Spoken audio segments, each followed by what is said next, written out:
Ayan, good morning mga pare. Maganda ngayon, umulan. Hindi na gaano mainit. Tingnan nyo, umuulan. Maganda magbiyahe ngayon, umuulan. Tapos sabay maliligo. Igising lang natin yun. Tapos yun yung isa. May agad sa TV.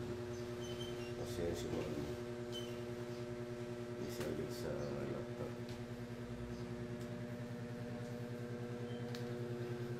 Standing by my window, listening for your call.